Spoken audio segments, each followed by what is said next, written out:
and action! Hello mates! In this video, I'm going to talk about a few tips which you might find helpful while you direct a film. First, be an AD to yourself. No matter how many ADs you have, make sure you're always there to assist yourself. There will be times when people will turn and ask, "Hey, what are we doing next?" And that might be scary if you are not there for yourself.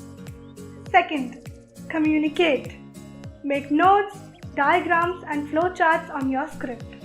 In this way, you will be able to communicate with yourself, and this will help you on set when you start with questions.